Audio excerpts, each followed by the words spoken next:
ವಯನಾಡು ಲೋಕಸಭಾ ಕ್ಷೇತ್ರದಲ್ಲೂ ಕೂಡ ಮತದಾನ ನಡೀತಾ ಇದೆ. ಬೆಳಗ್ಗೆಯಿಂದಲೇ ಸರತಿ ಸಾಲಿನಲ್ಲಿ ನಿಂತು ಮತದಾರರು ತಮ್ಮ ಹಕ್ಕನ್ನ ಚಲಾಯಿಸುತ್ತಿದ್ದಾರೆ. ರಾಹುಲ್ ಗಾಂಧಿಯಿಂದ ತೆರವಾಗಿರುವಂತಹ ಕ್ಷೇತ್ರ. ಅವರ ಸಹೋದರಿ ಪ್ರಿಯಾಂಕಾ ಗಾಂಧಿಯವರು ಇಲ್ಲಿ ಅಭ್ಯರ್ಥಿಯಾಗಿದ್ದಾರೆ, ಸ್ಪರ್ಧೆಯನ್ನ ಮಾಡಿದ್ದಾರೆ. ಈ ಬಾರಿ ವಯನಾಡಿನಿಂದ ಅದೃಷ್ಟ ಪರೀಕ್ಷೆಗಿಳಿದಿದ್ದಾರೆ. ಮೊದಲ ಬಾರಿಗೆ ಅದೃಷ್ಟ ಪರೀಕ್ಷೆಗಿಳಿದಿರುವಂತಹ ಪ್ರಿಯಾಂಕಾ ಗಾಂಧಿ. ಪ್ರಿಯಾಂಕಾ ವಿರುದ್ಧ ಬಿಜೆಪಿಯ ನವ್ಯಾ ಹರಿದಾಸ್ ಅವರು ಸ್ಪರ್ಧೆಯನ್ನ ಮಾಡಿದ್ದಾರೆ. 14 ಲಕ್ಷ ಮತದಾರರಿಂದ ಅಭ್ಯರ್ಥಿಗಳ ಭವಿಷ್ಯ ವಯನಾಡಿನಲ್ಲಿ ನಿರ್ಧಾರವಾಗಲಿದೆ. ಇದುವರೆಗೂ ಕೂಡ ಅಂದ್ರೆ 9 ಗಂಟೆಯವರೆಗೆ ವಯನಾಡಿನಲ್ಲಿ ಎಷ್ಟು ಪರ್ಸೆಂಟೇಜ್ ವೋಟಿಂಗ್ ಆಗಿದೆ ಅನ್ನೋದನ್ನ ನೋಡೋದಾದ್ರೆ 13.91% ಮತದಾನವಾಗಿದೆ. ಪ್ರಿಯಾಂಕಾ ಗಾಂಧಿಯವರು ಮೊದಲ ಬಾರಿಗೆ ಚುನಾವಣಾ ಕಣಕ್ಕಿಳಿದಿರುವುದು ವಯನಾಡಿನಿಂದ. ರಾಹುಲ್ ಗಾಂಧಿಯವರಿಂದ ತೆರವಾಗಿರುವಂತಹ ವಯನಾಡು ಲೋಕಸಭಾ ಕ್ಷೇತ್ರದಲ್ಲಿ ಗೆದ್ದು ಬೀಗೋದಕ್ಕೆ ರೆಡಿಯಾಗಿದ್ದಾರೆ. ಅಬ್ಬರದ ಪ್ರಚಾರ ಕೂಡ ನಡೆದಿತ್ತು.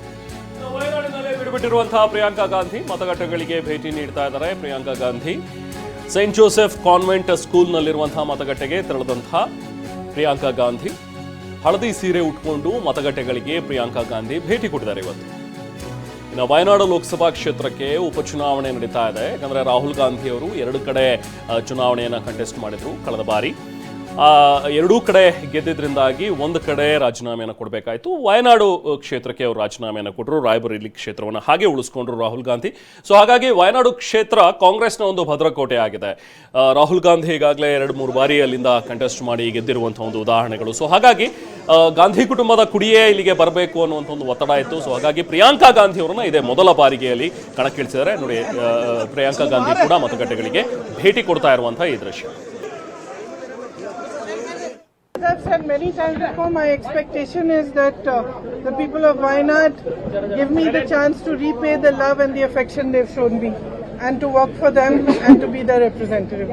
I think it's the day for polling right now, and I just hope that everybody exercises their democratic right, comes out and votes. As I've said many times before, my expectation is that the people of Wayanad give me the chance to repay the love and the affection they've shown me and to work for them and to be their representative. I think it's the day for polling right now, and I just hope that everybody exercises their democratic right, comes out and votes. Priyanka Gandhi ಅವರ ಮಾತುಗಳನ್ನು ಕೇಳ್ತಾ ಇದ್ವಿ. ಇದೆಲ್ಲರೂ ಒಂದು ಮೂಲಭೂತ ಹಕ್ಕು ಮತ ಚಲಾವಣೆ ಮಾಡುವಂಥದ್ದು. ಹಾಗಾಗಿ ಎಲ್ಲರೂ ಕೂಡ ಬಂದು ಮತ ಚಲಾವಣೆಯನ್ನು ಮಾಡಿ ಅನ್ನುವಂಥ ಒಂದು ಮಾತುಗಳನ್ನು ಈ ಮೂಲಕ ಪ್ರಿಯಾಂಕಾ ಗಾಂಧಿಯವರು ಕೂಡ ಕರೆ ನೀಡಿದ್ದಾರೆ. ಇನ್ನು ವಯನಾಡು ಕ್ಷೇತ್ರದಲ್ಲಿ ಇದೇ ಮೊದಲ ಬಾರಿಗೆ ಕಣಕ್ಕಿಳಿದಿರುವಂತಹ ಪ್ರಿಯಾಂಕಾ ಗಾಂಧಿ ಈ ಬಾರಿ ಆಯ್ಕೆ ಬಯಸಿ ಸ್ಪರ್ಧೆ ಮಾಡಿರುವಂತಹ ಪ್ರಿಯಾಂಕಾ ಗಾಂಧಿಯವರ ವಿರುದ್ಧ ಬಿಜೆಪಿಯ ನವ್ಯಾ ಹರಿದಾಸ್ ಅವರು ಕಂಟೆಸ್ಟ್ ಮಾಡ್ತಾ ಇದ್ದಾರೆ. ಸುಮಾರೊಂದು 14 ಲಕ್ಷದಷ್ಟು ವೋಟರ್ಸ್ ಇದ್ದಾರೆ ಇಲ್ಲಿ. ಸೊ ಇವತ್ತು ಈಗಾಗಲೇ 13.91% ಅಂದರೆ ಆಲ್ಮೋಸ್ಟ್ 14-15% ಅಷ್ಟು ಮತ ಚಲಾವಣೆ ಆಗಿರುವಂಥದ್ದನ್ನು ಗಮನಿಸ್ತಾ ಇದ್ದೀವಿ. ನಮ್ಮ ಪ್ರತಿನಿಧಿ ರಾಮ್ ಜಾಯ್ನ್ ಆಗಿದ್ದಾರೆ. ವಯನಾಡು ಕ್ಷೇತ್ರದಲ್ಲಿ ಹೇಗಿದೆ ಬಿರುಸಿನ ಒಂದು ಮತದಾನ ಅನ್ನುವಂಥದ್ರ ಬಗ್ಗೆ ಮತ್ತಷ್ಟು ಡೀಟೇಲ್ಸನ್ನು ನಾವು ಪಡಿತಾ ಹೋಣ. ಈಗಾಗಲೇ ಮತಗಟ್ಟೆಗೆ ತೆರಳಿ ಪ್ರಿಯಾಂಕಾ ಗಾಂಧಿಯವರು ಕೂಡ ಬಂದಿರುವಂಥದ್ದನ್ನು ನೋಡ್ತಾ ಇದ್ವಿ. ಎಸ್ ರಾಮ್, ವಯನಾಡಿನಲ್ಲಿ ಹೇಗಿದೆ?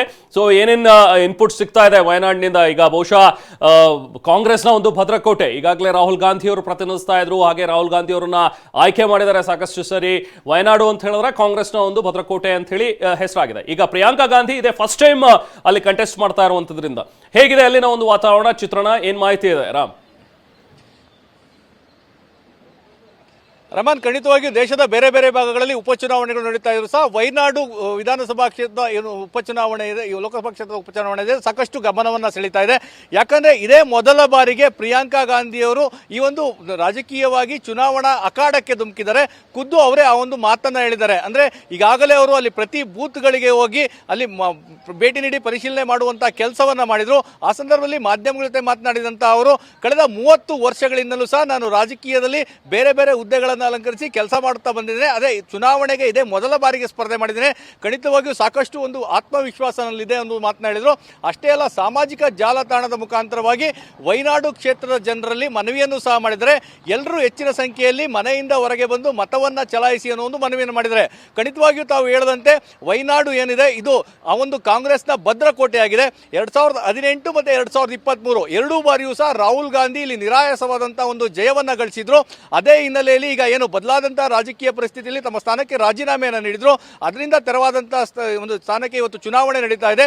ಪ್ರಿಯಾಂಕಾ ಗಾಂಧಿ ಅವರು ಅಲ್ಲಿ ಒಂದು ಸ್ಪರ್ಧೆಯನ್ನು ಮಾಡ್ತಾ ಇದ್ದಾರೆ. ಯಾಕಂದ್ರೆ ಅವರ ಚೊಚ್ಚಲ ಸ್ಪರ್ಧೆ ಇದಾಗಿರೋದ್ರಿಂದಾಗಿ ಅವರಿಗೂ ಸಹ ಒಂದು ನಿರಾಯಾಸವಾದಂತಹ ಜಯವನ್ನ ತಂದು ಕೊಡಬೇಕು ಅಂತೇಳಿ ಕಾಂಗ್ರೆಸ್ ಅಲ್ಲಿ ಅವ್ರನ್ನ ಸ್ಪರ್ಧೆಗಿಟ್ಟಿದ್ದೇಳಿ ಬಿಜೆಪಿ ಒಂದು ಟೀಕೆಯನ್ನು ಸಹ ಮಾಡಿತ್ತು, ಒಂದು ಆರೋಪವನ್ನು ಮಾಡಿತ್ತು. ಅದಕ್ಕೆಲ್ಲ ತಿರುಗೇಟು ನೀಡುವಂತಹ ಕೆಲಸವನ್ನ ಪ್ರಿಯಾಂಕಾ ಗಾಂಧಿ ಅವರು ಮಾಡಿದ್ರು. ಅಂದ್ರೆ ನಾನು ನೇರವಾಗಿ ಚುನಾವಣೆಯನ್ನು ಎದುರಿಸ್ತಾ ಇಲ್ಲ, ಪಕ್ಷದ ಬೇರೆ ಬೇರೆ ಹಂತಗಳಲ್ಲಿ ನಾನು ಕೆಲಸವನ್ನ ಮಾಡಿ 30 ವರ್ಷಗಳ ನಂತರ ನಾನು ಈ ಒಂದು ಚುನಾವಣೆಗೆ ಸ್ಪರ್ಧೆಯನ್ನ ಮಾಡ್ತೇನೆ ಎಂದು ಮಾತನಾಡಿದ್ರು.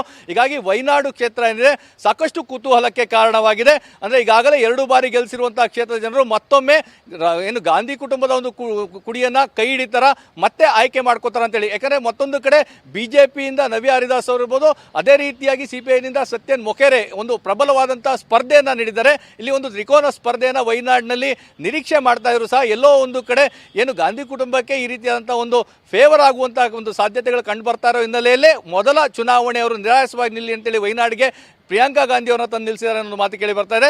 ಹೀಗಾಗಿ ವಯನಾಡು ಕ್ಷೇತ್ರದ ಒಂದು ಚುನಾವಣೆ ಏನಿದೆ ಎಲ್ಲರ ಗಮನವನ್ನು ಸೆಳೀತಾ ಇದೆ. ಅಲ್ಲಿಯೂ ಸಹ ಬಿರುಸಿನಿಂದ ಮತದಾನ ನಡೀತಾ ಇದ್ದು ಹೆಚ್ಚಿನ ಸಂಖ್ಯೆಯಲ್ಲಿ ಮತದಾರರು ಬಂದು ಶೇಕಡಾವಾರು ಸಹ ಹೆಚ್ಚಿನ ಮತದಾನ ಆಗುವಂತಹ ನಿರೀಕ್ಷೆಯಲ್ಲಿ ವಯನಾಡು ಇದೆ. ಹೀಗಾಗಿ ವಯನಾಡಿನಲ್ಲೂ ಸಹ ಚುನಾವಣೆ ಸಾಕಷ್ಟು ಬಿರುಸಿನಿಂದ ಸಾಗಿದೆ. ರೆಹಮಾನ್.